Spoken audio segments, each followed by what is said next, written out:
Olá, estudante! Seja bem-vindo e bem-vinda à quarta videoaula da disciplina de Comunicação Empresarial, na qual nós vamos continuar o nosso bate-papo com o professor e coordenador do nosso curso, Rafael Luiz, né? Que vocês já conhecem. O pessoal que era do período do MesaCast com certeza conhece Rafael, e quem não é, conheceu da videoaula anterior, né? Então, Rafa, eu gostaria que você explicasse aí para o pessoal de casa, né, para os nossos alunos, a diferença entre uma comunicação interna e externa e por que elas são importantes para as empresas. Então, vamos começar definindo o que é cada uma, né? Perfeito. A comunicação interna, ela pode ser definida como um conjunto de instrumentos em que é utilizado para estimular a interação e a troca do conhecimento entre uma instituição e seus funcionários. Sim. Então, ela vai possibilitar que aquele fluxo de informação ele seja compartilhado de maneira eficiente e eficaz entre os colaboradores, favorecendo esse alinhamento aí estratégico e o engajamento empresarial. Já a comunicação externa, ela é empregada para divulgar a imagem de uma instituição para o seu público externo. Por exemplo, clientes, fornecedores, sociedade do seu entorno. Então, ela apresenta, por exemplo, a postura da instituição, no que diz respeito ao seu relacionamento com o mundo e o gerenciamento de marca ou comercialização de produto ou serviço, dependendo de qual é o nicho que aquela empresa está atuando, e a gerenciar crise, além de tudo, com a sociedade e com o mercado de forma geral. Então, a gente consegue ver a diferença de forma clara. A interna é dentro da empresa. Sim. Quem está dentro da empresa? A empresa e os funcionários. E o que está fora, que é a externa, que é o ambiente externo, o entorno da empresa, é a comunicação que eu preciso ter. Então, por exemplo, aqui, como instituição, a gente é TEPAC, a gente tem a comunicação interna entre gestão, coordenação, Sim. professores, pessoal da captação, para a gente poder alinhar.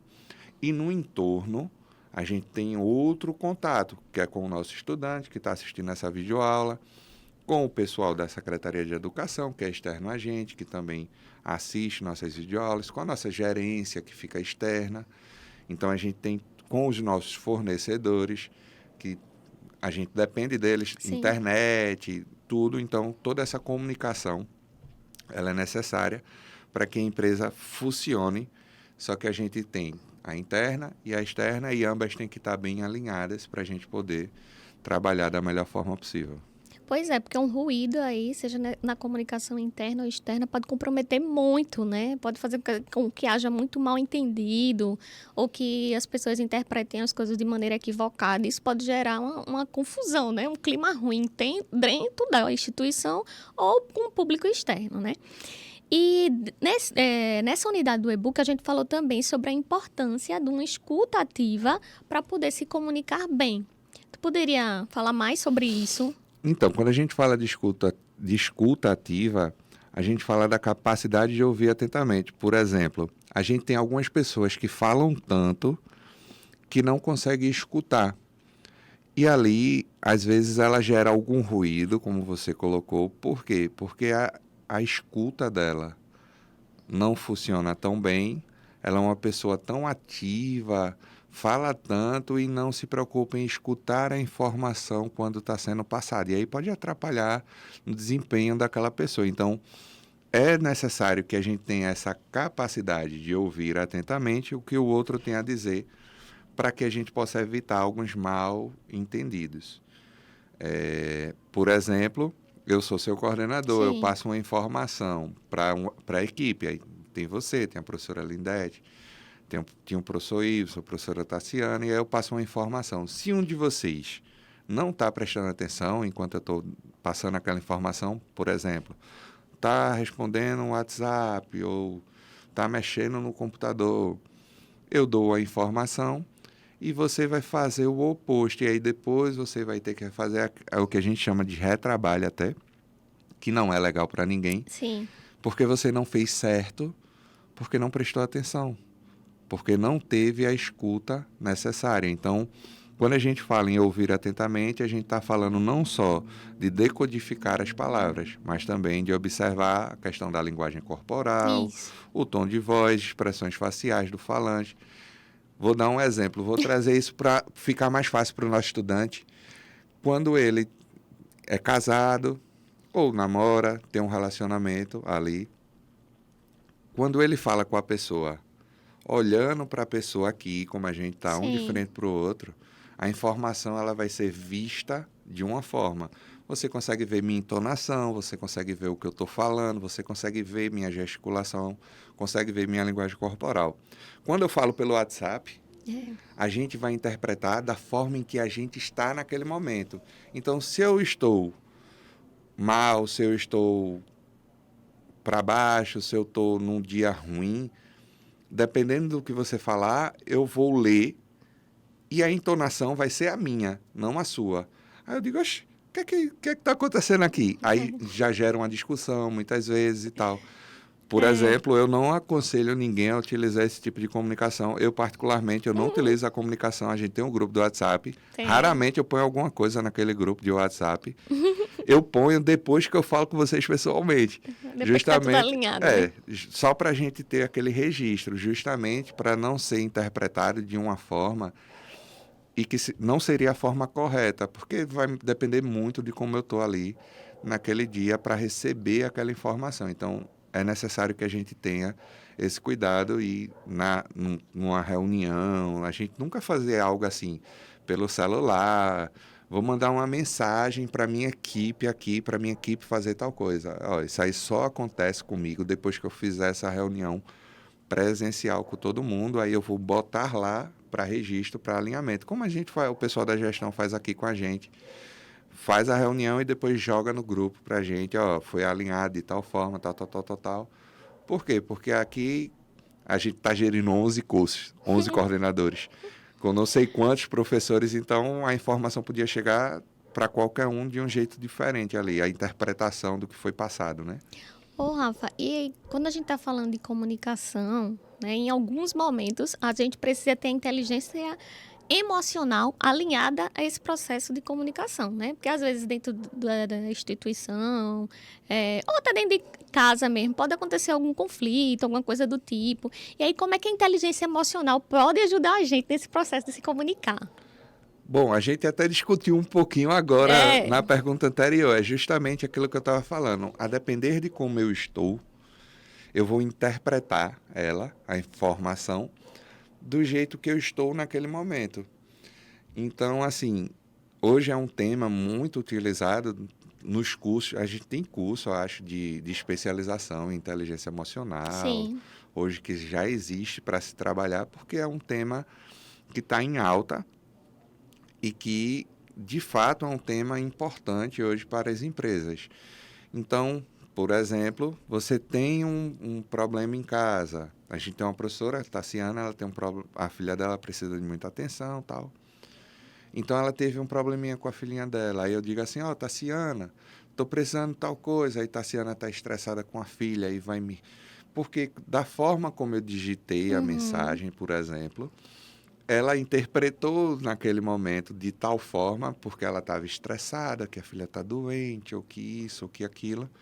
E aí pode gerar até um atrito, uma discussão ali, né? Um diálogo mais acalorado, sem necessidade, como já teve em algumas situações. Pô, a gente tem um exemplo aqui, a professora Linda um dia chegou aqui bem estressada, e chegou soltando tudo, tá?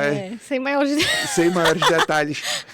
E eu sou bem tranquilo, né? Você sabe. E aí eu, É, calma, linda, a gente vai resolver, vamos lá, foi. tal. Ela foi se Se acalmando, foi se acalmando. acalmando, foi se acalmando. Entenda, se eu não tivesse o controle das minhas Isso. emoções naquele momento, ia ter um Poderiam ter uma problema discussão pior, maior, ou uma né? discussão De pior, entendimento. um desentendimento com a professora, e aquilo levar para um âmbito maior da minha gestão e tal, e sem necessidade. Mas aí, por quê? Porque eu entendia que ela estava passando por determinada situação, então ela já estava estressada e tal. É o jeito daquela pessoa, mas nem todo mundo tem esse controle emocional para lidar com as adversidades e ser tão pacífico, digamos assim. Aí a gente tem que ter muito cuidado para não trazer o problema de casa para o Uhum. trabalho, nem o do trabalho para casa. A gente tem que saber dividir a, a vida da gente. Trabalho, pessoal. É totalmente diferente, justamente porque para não ter esse tipo de desentendimento. Já basta que no trabalho pode acontecer também. Sim, outro ponto que a gente tocou foi no e-book, né, que eu digo, é a questão da importância da oratória, né? Tem até curso sobre isso, que eu até incentivei alguns estudantes a fazerem. Mas você, além de coordenador, professor, que tem expertise na área aí, que dicas você poderia dar sobre essa questão da oratória, ou se realmente é importante, não é? Importante é. Eu recomendo, Sim, se ele puder muito fazer bem, o muito curso de bem. oratória, ele Se faça. você dissesse que não, a gente vai ter que cortar essa videoaula. Por exemplo, não é todo mundo que tem facilidade de Isso. gravar aqui conteúdo. Isso. A gente tem alguns professores aqui que tinham uma dificuldade imensa de gravar e a gente até indicou para o professor, é de outro curso, né? Um curso de oratória com um amigo nosso até que foi da casa. Ele fez o curso de oratória e ele melhorou muito. Isso para tudo, porque a oratória não é só para... serve para a vida. Isso. Porque a gente, de pequeno, a gente já aprende errado a fazer a apresentação de trabalho, a tudo. Então, a gente cria um bloqueio, a gente fica com medo, né? E acaba criando um bloqueio para apresentar um trabalho, que é uma coisa simples. Então, tem gente que vai ficar transpirando muito, tem gente que repete muito uma palavra, por exemplo, ou que, antes de falar, ele sempre traz um termo, porque ele está nervoso, ele gagueja, ele não consegue ficar tranquilo para passar a informação. Ele tem domínio de assunto, ele tem tudo, mas quando ele vai se comunicar com outra pessoa por algum trauma, por alguma coisa, ele não consegue desenvolver. E aí, como você trouxe, tem a questão da linguagem corporal, a oratória também vai te ajudar a trabalhar. Se você já parar, eu falo gesticulando muito. É uma questão da oratória. Porque ajuda você a desenvolver melhor, né? Eu também, quando eu tô em videoaula solo, né? Que eu tô bem quietinha, mas nas minhas videoaulas solo, que vocês vão ver em outras disciplinas, eu costumo gesticular bastante também. Que é da oratória, você aprende isso, que você tem que também trazer a gesticulação para trazer o foco e a atenção, então você acaba utilizando de algumas ferramentas. Então, recomendo aos nossos estudantes que eles façam o curso de oratória. Muito bem. Rafael, nossa videoaula agora também está chegando ao final. Novamente, quero agradecer a sua disponibilidade aqui em topar participar, né, gente? Nosso coordenador é muito ocupado, mas mesmo assim, ele tirou um tempinho dele para estar aqui contribuindo, não só comigo, mas também com vocês aí em casa. Eu queria agradecer também, novamente, a professora Juliana o convite, dizer a vocês que o e-book da professora Juliana está muito legal, espero que vocês gostem, que participem desse momento síncrono também, que vai ser produzido pela professora Juliana. Não sei se a gente vai fazer no formato mesa-cast no próximo semestre, mas espero que sim. Gostaria, mas se não for, vamos de Meet, vai né? ser via Meet e a gente vai estar lá também para ajudar vocês a tirar todas as dúvidas de conteúdo. Exatamente. Obrigado, Tchau, tchau. tchau. Obrigada.